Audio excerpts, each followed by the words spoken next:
Well, hello and welcome back, YouTube. We are back with another reality check episode of the Reality Check YouTube show, and today we've got some more crazy going down. Uh, Elon and the crew have just released another batch of files from Twitter. This time discussing Twitter's involvement in suppressing of the COVID narrative. So, without further ado, we're going to get into some of these posts and kind of see what everybody's doing or talking about, and uh, don't forget to like, share, subscribe, and hit me up in the comments and let me know what you're thinking as far as the information being dropped. And we're going to get right into it.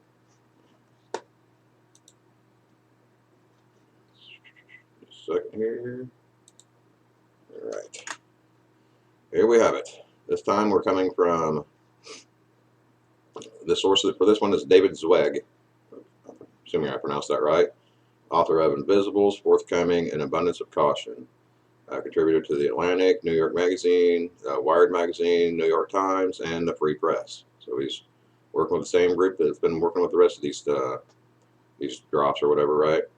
Basically, it seems to me like they've sent a bunch of these guys that are all part of this Free Press and to review a lot of this stuff. So they're getting it from different sources so that if the FBI is butthole wants to put pressure on one of them, they've got to put it on multiples to completely squash it would be my guess. Diversifying the information flow would be the strategic way of putting it. This is thread number one. The Twitter files, how Twitter rigged the COVID debate by censoring info that was true but inconvenient to U.S. government policy, by discrediting doctors and other experts who disagreed, and by suppressing ordinary users, including some sharing the CDC's own data. So far, the Twitter files have focused on evidence of Twitter's most secret blacklists and how companies functioned as a kind of subsidiary of the FBI, and how execs rewrote the platform's rules to accommodate their own political desires. We kind of touched on that in some of these previous videos, right? What we have yet to cover is COVID. This reporting for the Free Press is one piece of that important story. The United States government pressured Twitter and other social media platforms to elevate certain content and suppress other content about COVID-19. Internal files at Twitter that I viewed while on assignment for the Free Press showed that both the Trump and Biden administrations directly pressed Twitter executives to moderate the platform's pandemic content according to their wishes. At the onset of the pandemic, according to meeting notes, the Trump administration was especially concerned about panic buying. In other words, the great toilet paper shortage of 2020, right? They came looking for help from the tech companies to combat misinformation about runs on grocery stores, but there were runs on grocery stores. We all remember that, right? We all remember, oh no, we're out of toilet paper, everybody's losing their minds, right? It wasn't just Twitter. The meetings with Trump White House were also attended by Google, Facebook, Microsoft, and others. The others would be basically every social media platform, right? And if you think the mainstream media is not part of that, well, they're playing the narrative game too. If you think that there's all these agents in behind Twitter and they're not in behind every other stinking information platform on the planet, well, I got a bridge to sell you. Okay. When the Biden administration took over, one of the first meeting requests with Twitter executives was on COVID. The focus was on anti-vaxxer accounts, especially Alec Berenson. Okay. Being not okay does not change anything. All that matters is how we can change anything. Well, that's not even what the hell where the hell that come from? Sorry, that's not part of it. Where the hell did it go? It disappeared on me. Yeah, the thread got busted up there. All right, number 9. In the summer of 2021, President Biden said social media companies were literally killing people for allowing vaccine misinformation. Berenson was suspended hours after Biden's comments and kicked off the platform for the following month. Now, keep in mind, this guy got kicked off for a month, and we've got reporters here last week that were crying they were kicked off for 1 week for basically doxing somebody, for getting somebody's child put in a dangerous position, right? For getting my kid put in a dangerous situation. Okay. A December 2020 summary of meetings with White House by Lauren Culberson, Twitter's head of U.S. public policy, adds new evidence of the White House's pressure campaign and cements that it repeatedly attempted to directly influence the platform. Culberson wrote that the Biden team was very angry that Twitter had not been more aggressive in deplatforming multiple accounts. They wanted Twitter to do more. So there's your direct evidence that FJB was very angry that Twitter wasn't silencing and violating the rights of more people. Well, that sounds like a great way to uphold your oath to the Constitution, now doesn't it? 13. Twitter executives did not fully capitulate to the Biden team's wishes, an extensive view of internal communications of the company revealed. Employees often debating moderation cases in great detail and with more care than was shown by the government towards free speech. So even the 99% liberally staffed Twitter was more worried about free speech than the daggum government was. 14. But Twitter did suppress views, many from doctors and scientific experts, that conflicted with the official positions of the White House. As a result, legitimate findings and questions that would have expanded the public debate went missing. There were 3 serious problems with Twitter's process. First, much of the content moderation was conducted by bots, trained on machine learning and AI. Impressive in their engineering, yet still too crude for such nuanced work. We've talked about this before. Sometimes it's hard to get context through text.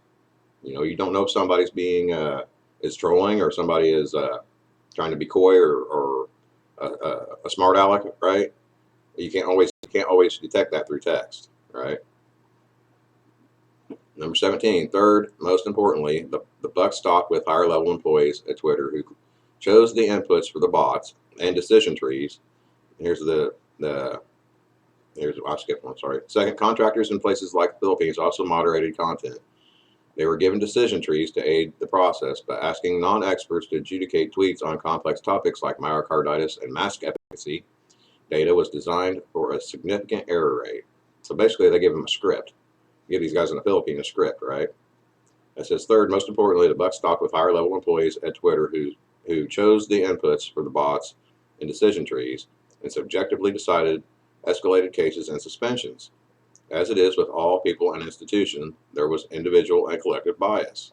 Obviously, if they're programming the AI that's looking for whatever is supposedly against their terms, at the same time they're printing out these scripts that are supposedly, they're all printed by a person somewhere down the line that's got a bias. Number 18, with COVID, this bias bent heavily towards establishment dogmas. Inevitably, dissent yet legitimate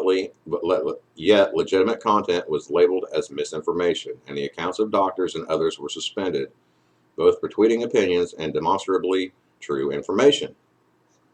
Exhibit A, Dr. Martin Kulldorff, an epidemiologist at Harvard Medical School, tweeted views at odds with U.S. public health authorities and the American left, the political affiliation of nearly the entire staff at Twitter.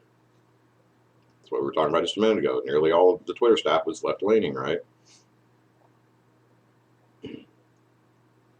And here's the question that was asked, right? This person down here is asking him a question. It says, Dr. Kulldorff, do you think younger age groups and or people who already had the virus need to be vaccinated? I am not an anti-vaxxer, but I am a vaccine hesitant about this one. It seems to be a religious mantra now that everyone must be vaccinated. And that's a very well written question because it does seem to me like a religious mantra. It's become like a government cult. You must do this, you must comply, you must do this, or you're literally threatening the health of somebody else. It's not how it works. If the thing you've got is keeping you safe, it shouldn't matter what the hell I'm doing. He says, no, thinking that everyone must be vaccinated is as scientifically flawed as thinking that nobody should. COVID vaccines are important for older, high-risk people and their caretakers. Those with prior natural infection do not need it, nor children. I'd go further to add that if you've had one dose of it and it didn't work and they're telling you need 5 or 6 of them, it didn't work the first time either. 21, internal emails show an intent to action by a moderator saying Kulldorff's tweet violated the company's COVID-19 misinformation policy and claimed he shared false information. Okay.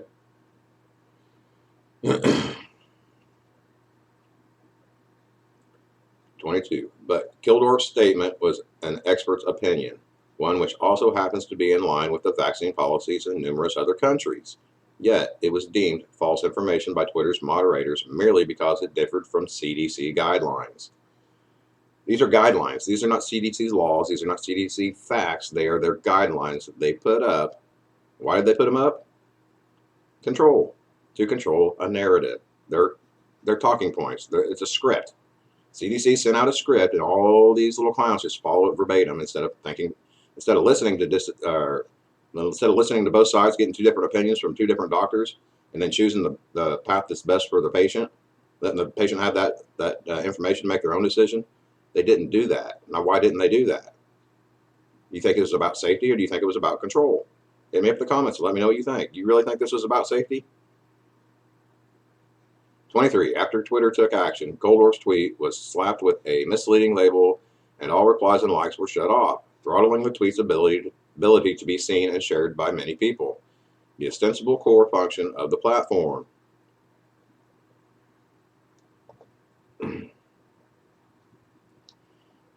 So there's a Harvard-educated doctor with what I would actually consider a moderate medical opinion, right? Because in my mind, I'm not anti-vax either, but I'm completely anti-disvax because I've done enough of my own research and looking around and listening to both sides to know that it's not what I want. It's not right for me or my family, and it never will be. That being said, like I've said before, when I was in the military, I got shot up with everything under the sun, and I'm still here. So, but learning what I've learned, and being able to actually get some parts of both sides of the damn argument, I decided to no way in hell ever. 24. In my review of internal files, I found countless instances of tweets labeled as misleading or taken down entirely, sometimes triggering account suspensions simply because they veered from CDC guidance or differed from establishment views. A tweet from Kelly K, a self-proclaimed public health fact checker with 18,000 followers, was flagged as misleading, and replies and likes disabled even though it displayed the CDC's own data. So not only do they have double standards, they've got no standards. This person was disabled because they repeated the same thing that the CDC was posting, for retweeting what the CDC was saying. Now, if that's not insane and just a gross overreach of, I don't know what the heck is. I mean, it's like kind of ironic when you think about it that they fact check their own CDC. In fact, it makes no sense. There's no logic behind any of this. 26. Internal records showed that a bot had flagged the tweet and that it received many tattles. That's a key word right there. That's what little kids do, right? They tattle on people. Well, that's what Karen does, right? With the system amusingly called reports from users, it triggered a manual review of a human who, despite the tweet showing actual CDC data, nevertheless labeled it misleading. Now you tell me, if you've got to follow the CDC data, right, and then it's still going to be labeled misleading, it's a lose-lose. Well, that's just ridiculous. 27. Tellingly, the tweet by Kelly K that was labeled misleading was a reply to a tweet that contained actual misinformation. What do you know? COVID has never been the leading cause of death from disease in children. Yet that tweet remains on the platform and without a misleading label.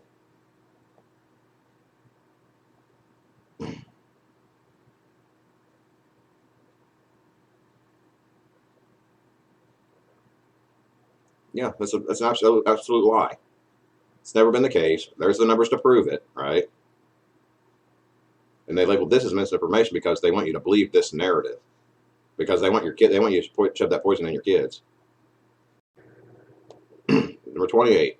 Whether by humans or algorithms, content that was contrarian but true was still subject to getting flagged or suppressed.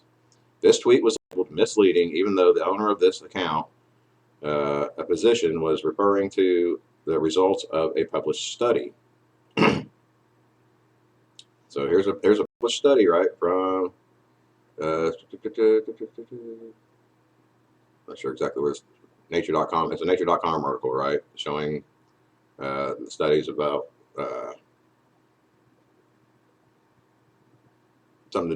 or basically the cardiac arrest relating to vaccine dose, right?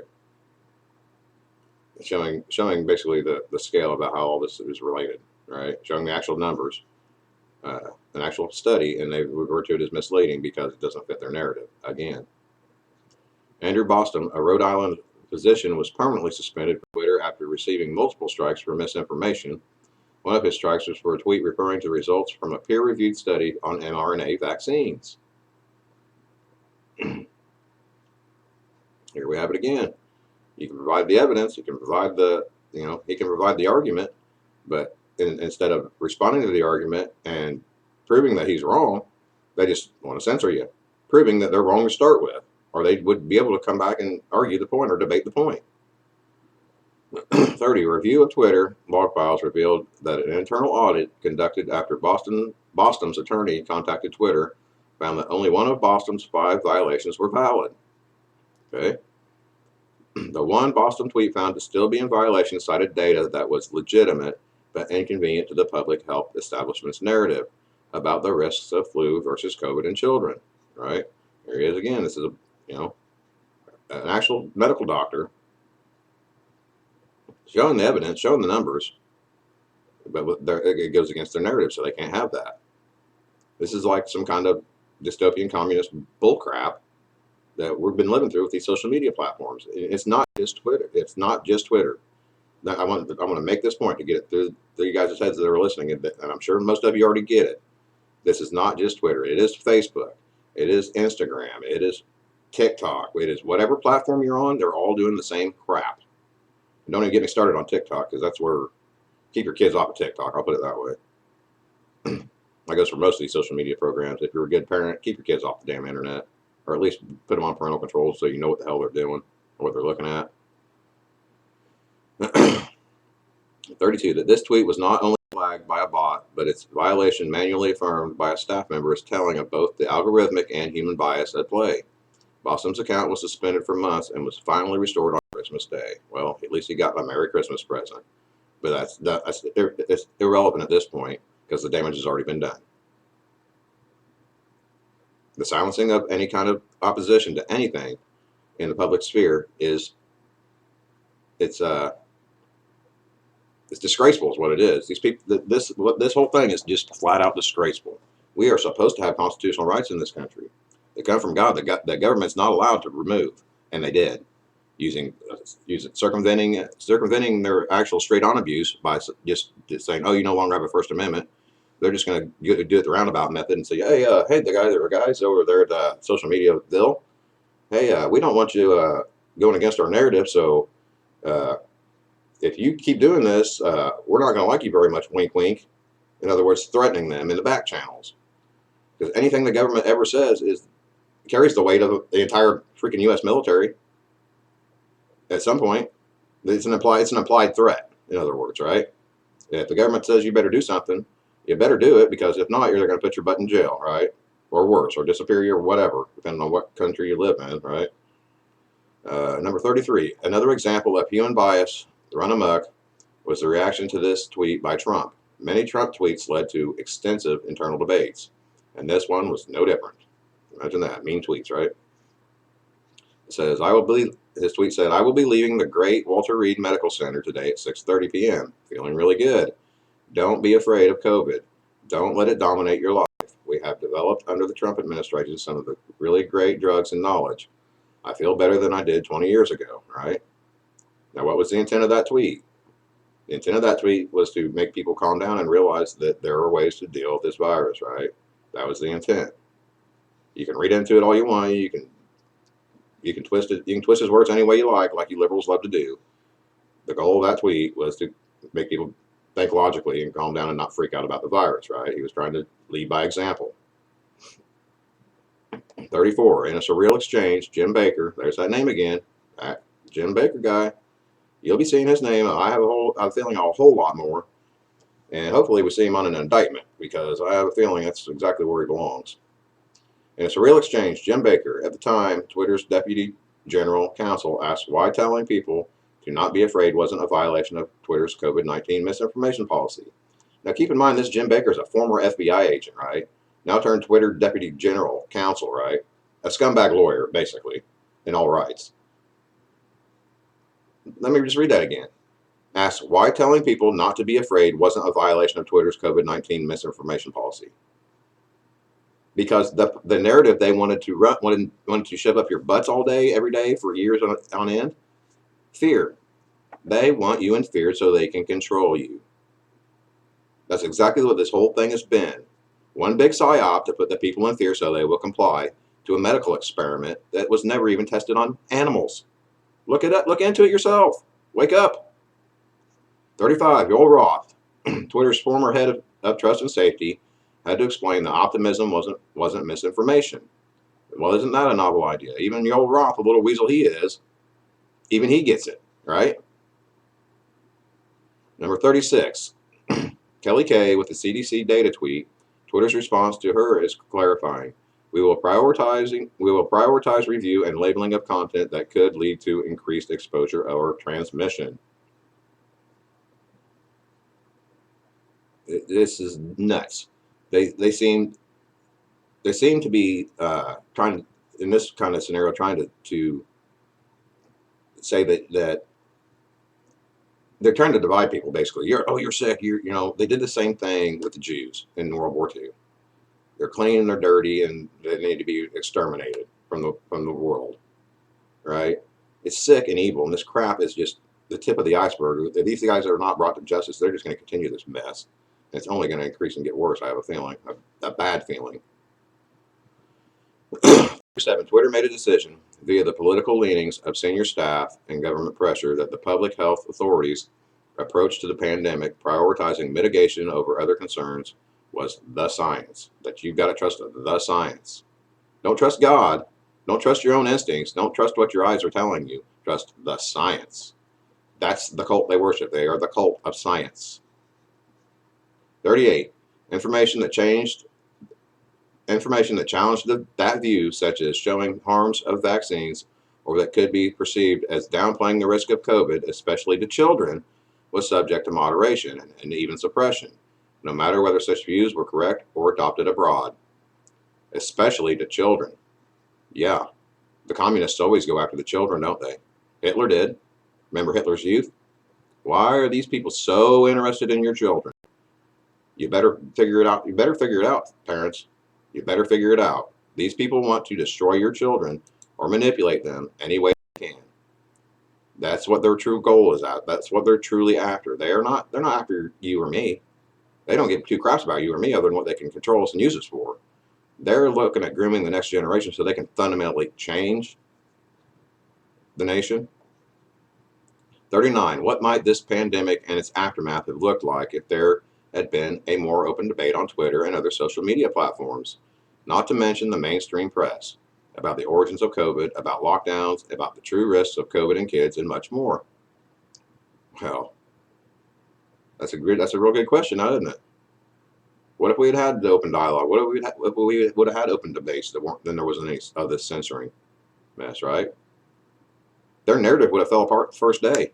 It's the only way they can keep it going is that's why they censor, because the majority of people aren't buying this crap. There's a cult out here that are just worshiping this government tyranny and crap, but they're a small minority. The common sense people out here are the majority. I have to believe that, because I can't believe that there's that many gullible people out here that are too dumb to think for themselves. If that was the case, we'd have people freaking. I know there's a lot of knuckleheads out here, but I can't believe that there's that many. Number 40. Thanks to Schellenberg MD, Elwood House, Elfang, and the team at the Free Press for their help reporting this story. Right? And he's also got an expanded version of this thread available now at the Free Press. Right? It's at the FP. Right?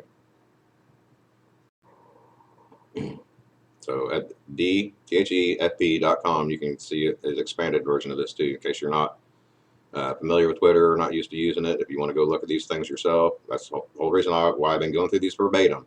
I'm not trying to put my thumb on the scale. Yeah, I do give my opinions as we go through, because it's a relevant hot topic, right? And it's very hard not to do that. I don't claim to be any kind of journalist. I'm just a guy giving my opinions and showing you what everybody else is saying, and you take it for what it's worth. I'm not trying to tell you to think either way. I think knowledge is power, and the more information you have, the better ability you'll have to to deal with it, right? There's a couple more things I want to show you here while we're at it. This is it's Elon himself, right? He was on, I guess, on a podcast over the weekend. Looks like Christmas Eve, talking about conspiracy theories on Twitter, right? I mean, to be totally frank, almost every conspiracy theory that people had about Twitter turned out to be true. So, is there a conspiracy theory about Twitter that didn't turn out to be true? So far, they've all turned out to be true, and if not, more true than people thought. Can't argue with that one, right? Conspiracy theory. For you guys that don't know, which I'm sure most of you do, the term conspiracy theory was actually coined by the CIA to discredit anything that goes against the official narrative. This has been something they've used for years and years and years, but it's recently become so damn obvious there's no hiding from it anymore. They're out in the open like they've never been in history. There's one from Rick Hanley. If you guys aren't following him, it's DC Drano on Twitter. It says, remember when our government incentivized hospitals to overreport, overdiagnose COVID cases with a $13,000 plus payment per patient and $39,000 plus if they were put on a ventilator. I wonder why they don't make similar payments to hospitals that treat vaccine injuries like myocarditis and blood clots.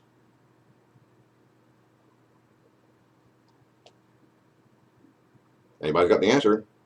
If you got the answer, drop it in the comments. I'd love to hear it because I think we all know. And this is from another user here on Twitter, kind of stuck out to me. He's claiming that COVID-2 was created by EcoHealth Alliance at the Wuhan Institute of Virology, coordinated by Peter Daszak. It's a little 2-minute clip here we're going to go through and let you guys kind of listen in. We, the people, are dying in massive numbers. 6.5 million. 6.5 million globally. That's criminal charges. Did Anthony Fauci lie about gain of function work? Absolutely, in my opinion, he did. And how about criminal charges? We're gonna go after Bannon for contempt because he didn't bother to show up to a farce hearing. But we're gonna let Fauci lie to Congress about something that is consequential enough to result in 6 million deaths? Can anyone explain this to me? We, the people of the United States, should be outraged.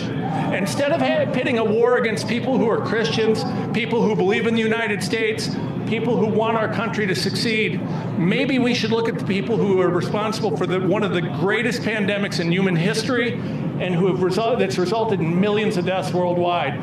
I pray that every country in the world, every country, send it to the U.S., ask us, when are we going to investigate the crooks? The U.S. government didn't do this, but there were people in the U.S. government who did. There are criminals involved who I believe were responsible for this, who were negligent in their work. They did it. The Chinese Communist Party was involved in this. Anthony Fauci appears to be involved in this. Peter Daszak appears to be involved in this. Let's hold them accountable. It's time for criminal charges, criminal investigations.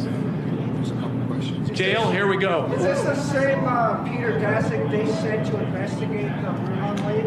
Yes, this is Peter Daszak who was out there. We sent him to China to decide whether or not this was a lab leak or natural origin. Peter Daszak, whose company built this in the lab with the Chinese Communist Party in Wuhan, China, was sent to China to investigate himself. And guess what? He investigated himself and found that he did nothing wrong. Yeah, you can't make it up. It's pretty disgusting. And here's one more for you guys, kind of tying into the same kind of agenda. This is from Cheryl Atkinson, another reporter that I kind of stumbled upon this morning. It says, FBI agent who differs with the agency's controversial approach on January 6th has conspiratorial views. Well, what do you know? It's another conspiracy theory, all right? It says here, Judicial Watch, that's Tom Fitton's organization, for anybody's not familiar, has filed a lawsuit against FBI Director Christopher Wray on behalf of FBI analyst Marcus Allen for the alleged violation of Allen's constitutional rights. According to the lawsuit, the FBI falsely accused Allen of holding conspiratorial views, stripped his security clearance, and suspended him from duty without pay. In reality, Judicial Watch contends the FBI revoked Allen's security clearance because his views are contrary to the FBI's political narratives regarding the January 6th pro-Trump rally and Capitol occupation. The new lawsuit details Allen's outstanding military and FBI service as follows. Because of his outstanding military service, Allen was awarded the Navy and Marine Corps Commendation Medal and the Navy and Marine Corps Achievement Medal in 2004. Allen was designated by the Marine Corps Intelligence Activity Runner as the Marine Corps Intelligence Activity Runner-Up for Intelligence NCO of the Year. All right, that's not a small thing. You know how many NCOs are in the daggum Marine Corps in Marine Corps Intelligence? A metric crap ton. In 2015, Allen joined the FBI as a staff operations specialist. Among other tasks, he has provided ad hoc, all-source analytical support to the FBI Charlotte Field Office Joint Terrorism Task Force. He has constantly been rated exceeds fully successful on his FBI performance evaluations. He received the FBI Charlotte Field Office Employees of the Year award in 2019. So he's Employee of the Year 2 years ago, and then now he's somehow a threat to national security where he needs to have his security clearance revoked, right? And he first received his security clearance in early 2001. Despite Allen's exemplary service, in a January 10 letter, the FBI asserted the following. The Security Division has learned you have espoused conspiratorial views both orally and in writing, and promoted unreliable information which indicates support for the events of January 6th. These allegations raise sufficient concerns about your allegiance to the United States and your judgment to warrant a suspension of your clearance pending further investigation. Now, if this doesn't kind of spark a little interest in your mind about where the hell they're going with this mess, basically anybody that has a dissenting view of this corrupt government, this is what they're going to do. This is exactly what they're going to do. The thieves are going to steal the damn whole thing if we don't start doing something about this mess, guys. It says in a February 17th, notable number, right? Letter to the FBI further notified Allen that he was being placed on administrative leave without pay due to the suspension of his security clearance. Now let me put this in context, right? This guy espoused contrary or whistleblower type views, right, which are protected by the First Amendment, right? He didn't do anything to subvert anything. He just said, I don't agree with what's going on, and went about doing his job anyhow, right? At the same time, you've got Eric Fartsmell, as I call him, Swalwell, dating a Chinese and banging a Chinese spy, a known Chinese spy. You've got Dianne Feinstein being driven around by a Chinese spy, right? You got the Biden family's entire freaking relationship with communist China and the Ukrainian government, money laundering money all over the daggum world, and that's perfectly okay. For somebody criticizing the administration, this is some communist level crap, guys. Communist level crap.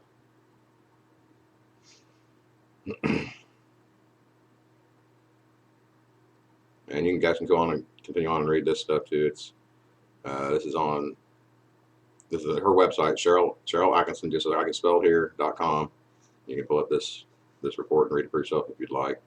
I've also got it on my homepage on Twitter, so if you guys are following me on Twitter, you'll be able to find all that there. And I just thought it was an interesting read. It's something that nobody else is covering. You're not going to see it on the mainstream media, so that's why I figured I'd throw it in here, because it's kind of leading towards where I think this whole thing's headed. These people they're basically stripping the power and jailing all political dissidents is what they're trying to do. If they can't silence you, they're going to jail you next. And I have a feeling that may be where this ends up going, and I hope to God it doesn't, because if it does, it's going to get ugly fast. But I guess we'll do that yet. But I guess to kind of surmise, basically, you guys, I'd like you guys to hit me up in the comments and tell me what you think of all this. I mean, because we've covered quite a bit of ground since I started with this channel, as far as, and that was kind of the reason why I started it, was to kind of show everybody and to keep a record of how this thing's playing out, because this may be something that future generations look back on and be like, what, how the hell? Just like we talk, when we talk about history about World War II and stuff, and how the hell did this ever happen? We're watching similar things happen in real time, and we're just sitting back watching them happen. And if you ever wondered how all that stuff went down in World War II, you're seeing the same narrative play out with this whole virus thing. How did they get people to comply? How did they get people to turn against their neighbors? They used fear. They used fear to stoke division and turn one side against each other, when the real enemy were the communist Nazis pulling the crap strings behind the damn curtain, which is basically what our intelligence agencies, not all of them now, don't get me wrong, there's still good ones out there, but there's not near enough, evidently. And they're sure as hell not policing their own, the way it looks. So, like I say, you guys got to keep your head on the swivel and keep looking into this stuff and figure out how deep this crap is. I know it's a rabbit hole. I know it's a lot of work. And I know it's stressful to kind of know more than you really want to know. But that's just part of being an adult and staying informed. Because if you want to be comfortable, freedom's not comfortable. Never has been. It's got to be fought for, and it's got to be earned. If we just sit around waiting for somebody else to give it to us, you'll never have it. You'll never have it. It's just not fundamentally the way it works. It'd be a nice dream, but in a perfect world. But as it's been obvious, we don't live in a perfect world. We never have, and likely never will.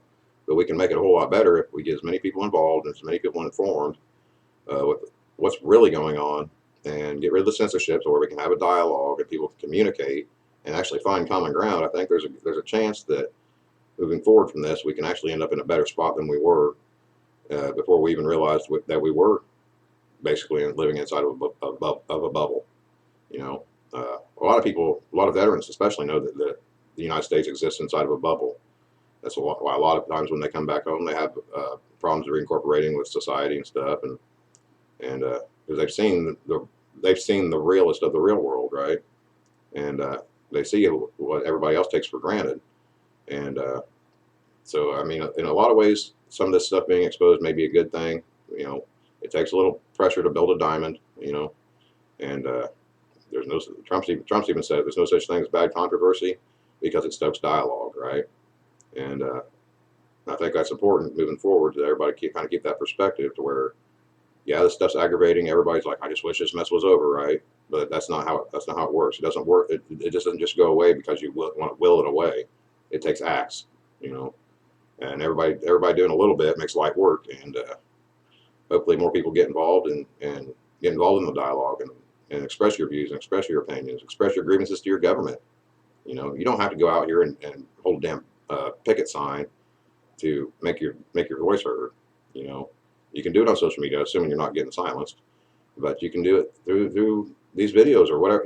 There's a million different ways you can do it, and I think by not doing it, we just capitulate to their narrative, and then they just do whatever the hell they want to us, and that can't fly.